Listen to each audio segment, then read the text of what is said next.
Lancashire is home to one of the UK's most important wetlands, Martin Mere. According to legend, it's the final resting place of King Arthur's sword, Excalibur. And that's Pendle Hill, scene of Britain's most infamous witch hunt, which took place in 1612. And this shop in Chipping claims to be the oldest continuously trading shop in the country. It's been here since the 1600s.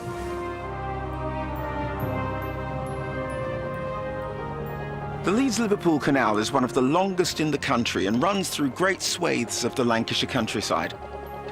It's a reminder of the county's industrial heritage. In the 18th century, Lancashire was the birthplace of the Industrial Revolution. Its damp climate and plentiful supply of coal and soft water made it the ideal base for the newly flourishing cotton industry. So the green and pleasant land of Lancashire's hills became dotted with mill towns like Blackburn and Burnley. The words of the poet William Blake, "And did those feet in ancient time," evoke a vivid picture of that industrial revolution, although nobody knows for certain what he was referring to.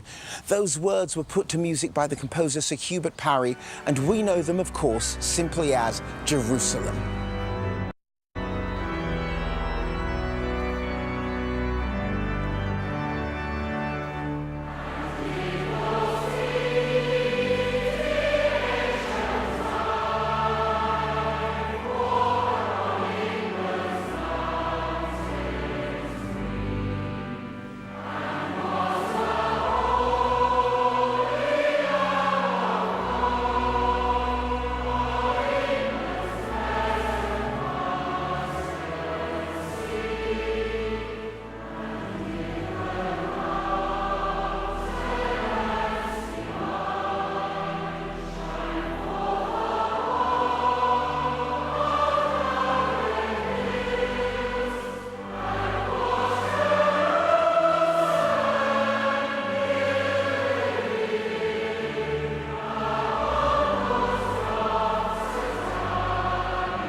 Blackburn Cathedral is one of England's newest cathedrals, but also one of its oldest places of worship.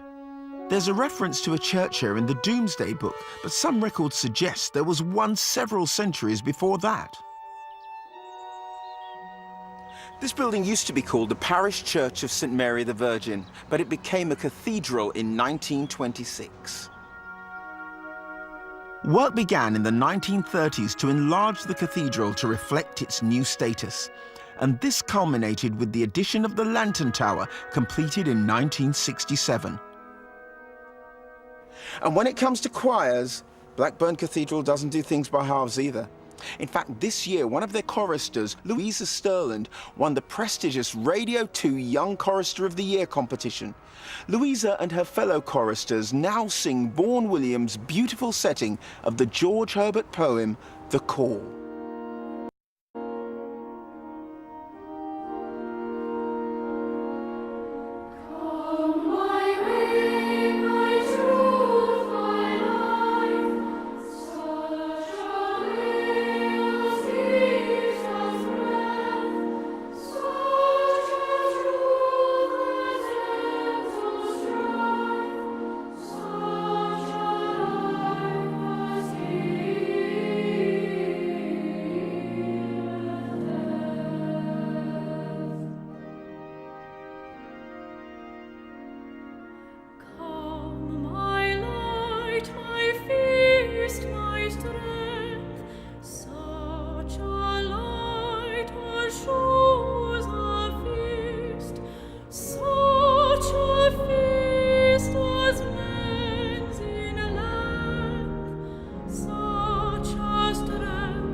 Rising living costs, changes to the benefit system, unemployment and the impact of the credit crunch mean that more and more people are in danger of going hungry.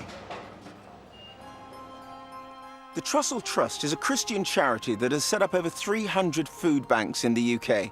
One of their latest projects is here in Blackburn. A food bank is a store of food that has been donated primarily by the church, but we do have other organisations that collect food for us.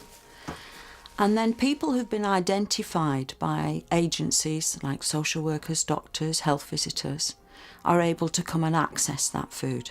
And we are able to give them a 3-day supply of food to tide them over a difficult spot. We see people from every section of society. We see quite a lot of single people, elderly people that have been having to pay much more for fuel to keep warm. We see families who are really struggling, particularly during holiday periods because the children are at home and they're not getting the free school meals. There you are, my love. Okay. Thank you. You get stews, you get beans, spaghetti, you get tea, coffee, sugar. You get a variety of stuff, and it really helps. It's like a lifeline, this place, for people like me. Once people have been given their food, they are offered a prayer. And in that way, we feel we're sharing God's love for them. Amen. Amen. The Christian faith is pivotal in Blackburn Food Bank. It's what motivates us, and it's what we're about, sharing the gospel. You can't read the scriptures without being aware of God's heart for disadvantaged people. There will be people in here who are underlined. That means that they are being fed over a longer period. But you will also... I very much see God working in this place. Well, there's the phrase, what would Jesus do? He would share what he could. That's what we do here. We share our time and our money and our food with people who don't have it. And they share their lives with us, which is a real privilege to be able to be part of their lives.